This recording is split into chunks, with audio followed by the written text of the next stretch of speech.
I'm filming. Okay.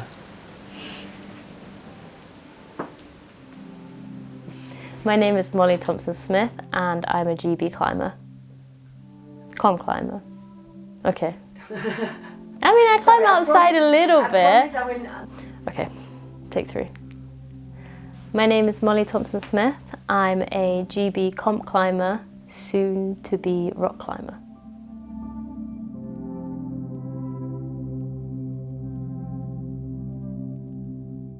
So I grew up in London with my parents and my brother, a very urban family. My dad's side of the family is from the Caribbean and my mum's side of the family is from England. Now, when I was a kid, my parents would help my brother and I choose a different sport for every birthday party. So I had a football birthday party, I had a handball birthday party, a cricket birthday party, and when I was 7, I wanted to try climbing because we had a climbing wall at the end of our road. And I was instantly in love with the sport and begged my parents to let me join the local club. And as soon as I was accepted onto that club a year later, I carried on climbing and never stopped.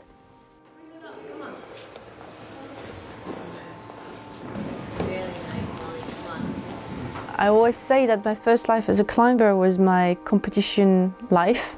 I was a comp athlete from 16 to 25 years old. And I did over 60 World Cups in that time. I actually did pretty much every World Cup of every season.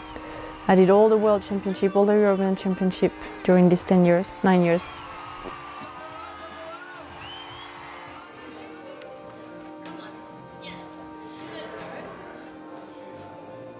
Yeah, I met Molly and we really quickly thought of documenting each other's experiences, how we would learn from each other. And yeah, we were just starting to work on that, and then she had this big ankle injury.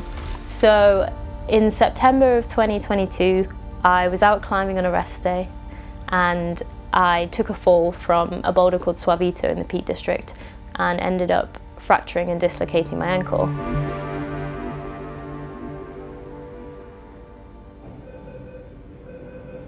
To the bait.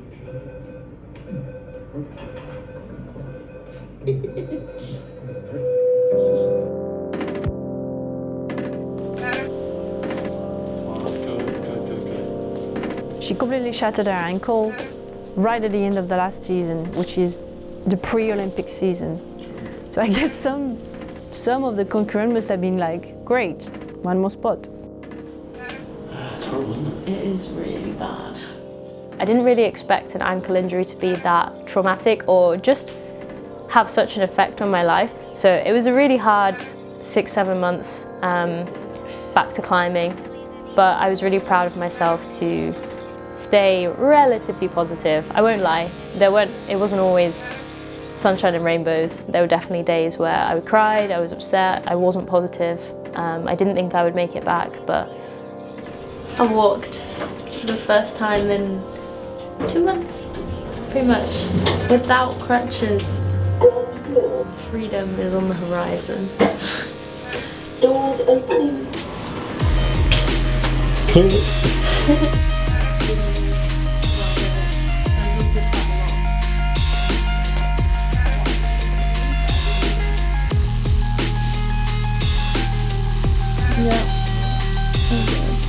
In one way, I think the worst thing that happened at the beginning of the season is that injury, but maybe this is actually the best thing that happened to her because she couldn't climb, so she wanted to climb.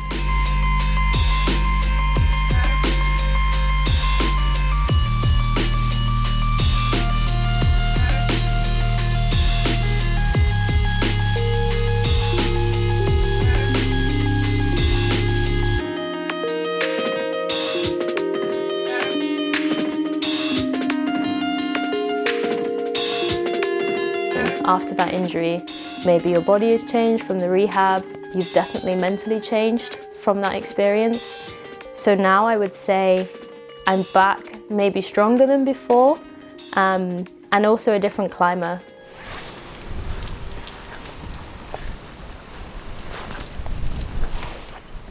Don't want. I mean, clearly you might still be totally fine. Yeah. But what you want to do is when you place it, kind of try and place it in the right direction so it's like ready to load. Exactly. Let's see if it works.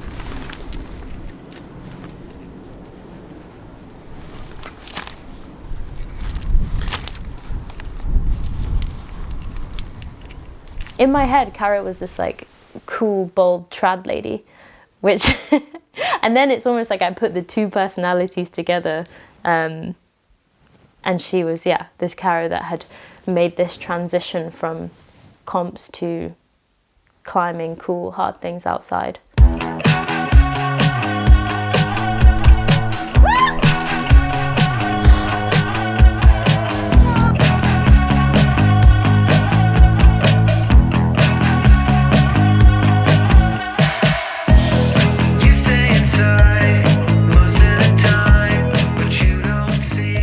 I think I would say there is a turn in my life. I started my second life as a competition climber when I decided I wanted to have a shot at becoming an outdoor professional athlete.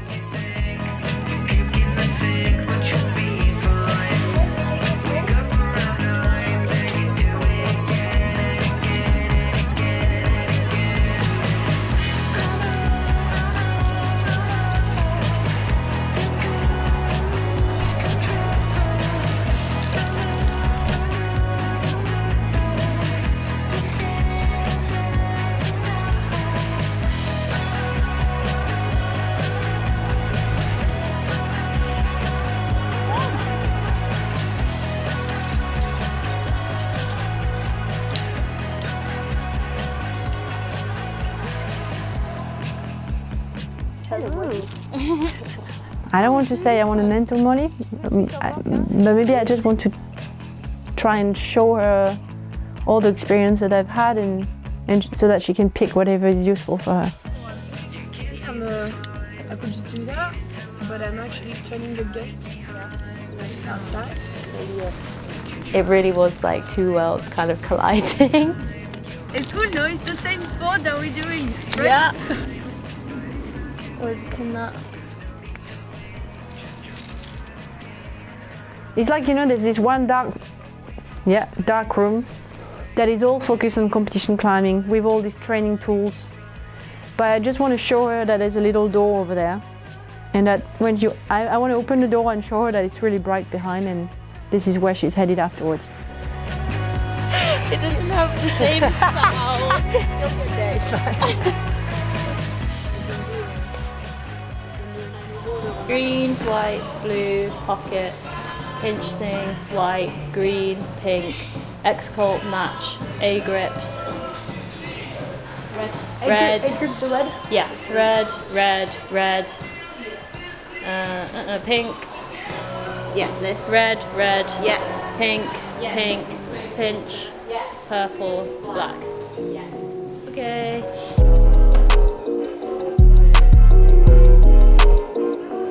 Jackson. Come on. Try. Come on. Really good. I know it's good. Effort. Pull straight back in.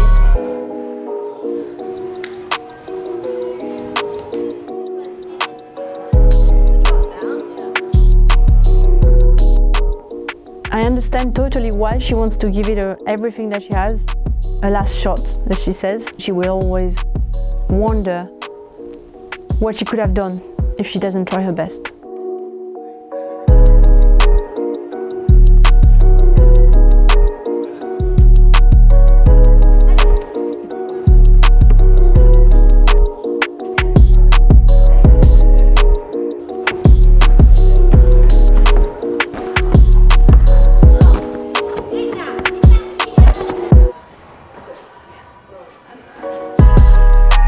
I really want that dream to become a reality. I remember being a kid watching the Olympics on TV and always wishing to be there myself, but never really thinking climbing would be there and it would be actually possible for me.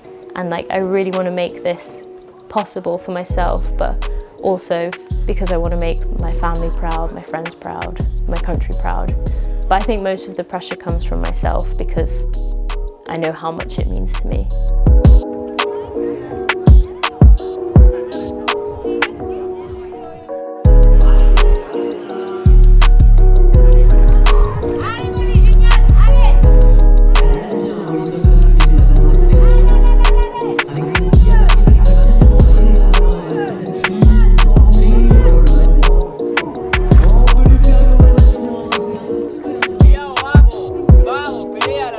Dale, cierra la cagar.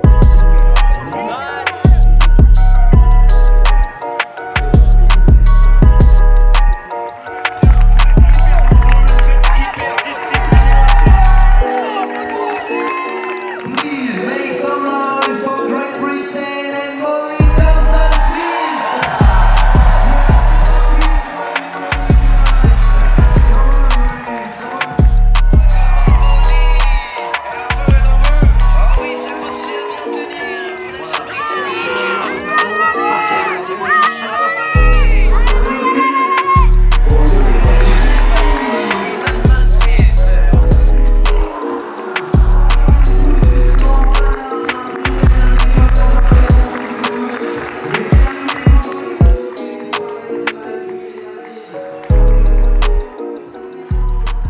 How has it changed?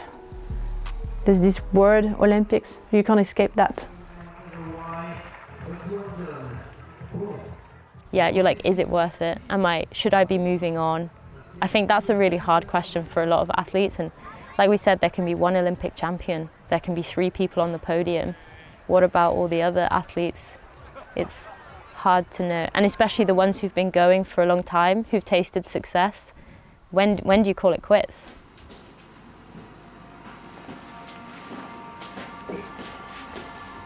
You don't need any tablets, do you? No, I'm good, thanks. Well, maybe I will go for actually.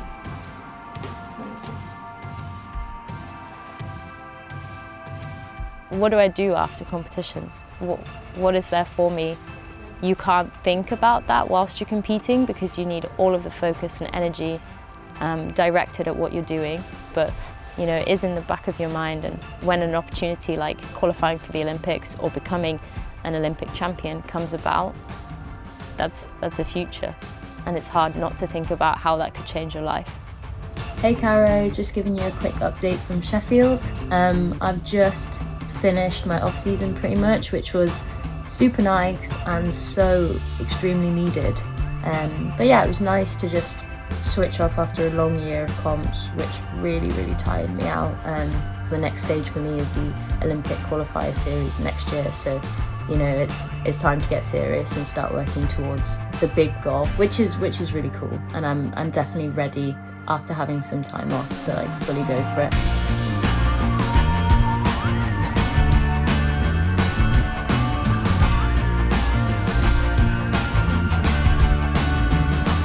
Yeah, I mean, no matter what happens, if she qualifies, that's incredible. And if she doesn't qualify, then I guess I'll see her a little bit earlier. But it's just a question of months now until she moves on to her new life.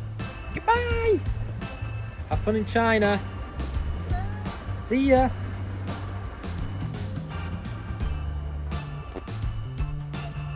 When I came home from China, everyone was like, oh, 12th, like, that's great. You're just in. And I'm like, yeah, I'm just in and almost just out. So it's like... We are leaving Graz and we're on our way to Budapest finally. So the last part of a very long drive and journey.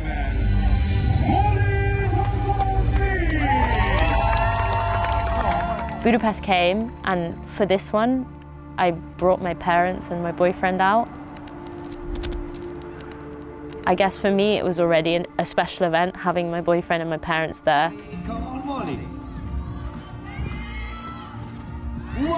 Qualies went well, and in the semi-final, we had the boulder round and it went awfully. And I was pretty, like, near the bottom of the leaderboard with no points and like a big gap to make up. And I was like, it's all over, it's done. I went round via my parents and Sam, and they were like crying because they're like, it's almost over. You've done so well and you made it this far. Like, how incredible is that? And I remember I just cried because they were like, we love you so much and we're so proud. We don't care how you do. Like, you made it to the end of the Olympic qualifier and you did so well. And then I went in and I was like, okay, for the first time maybe ever in my competitive career, I was like, process is important, outcome doesn't matter. And I just climbed so freely and I had the best time on the lead route and I managed to qualify.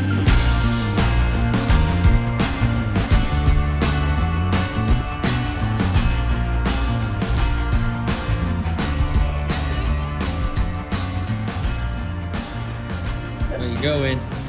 Going to the opening ceremony for the Olympics.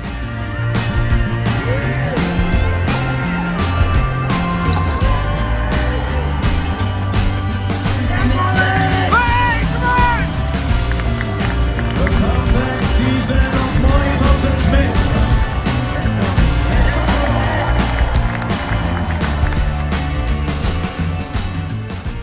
I mean, I was realistic in that I wasn't expecting to be an Olympic finalist or win, but I was like, go in there with your head up and try your best because it's the Olympics and anything can happen, but be proud because you're there.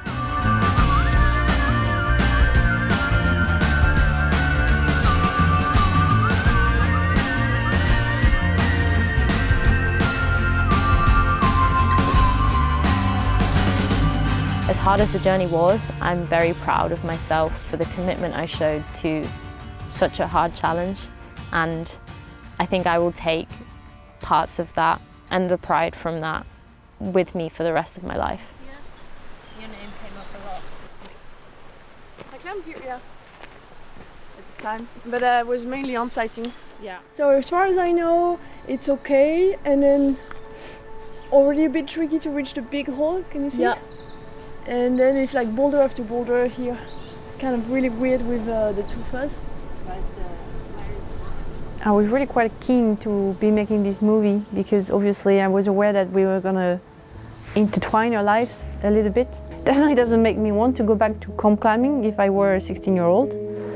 I mean, no, I guess I would go back to that. 38-year-old Caroline is really keen not to get too close to that. It's like these are giving you really good foundations, but there's all of this after.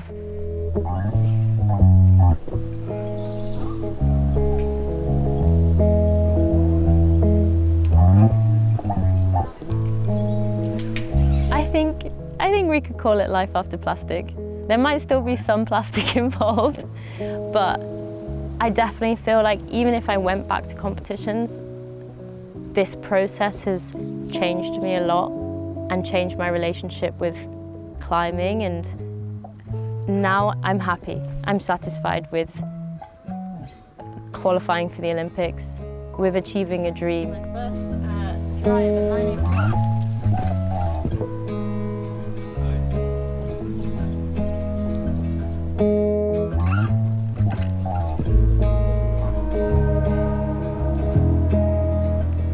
At first I thought comp climbing was my identity, and maybe that's true, but as I've gotten older I've realised that climbing is my identity, whether that's inside, outside, yeah, in my cellar. I just love climbing, and so I can't imagine my life to not have climbing in it, so I'm confident that once I finish competing there'll be some other form of climbing that you'll find me doing.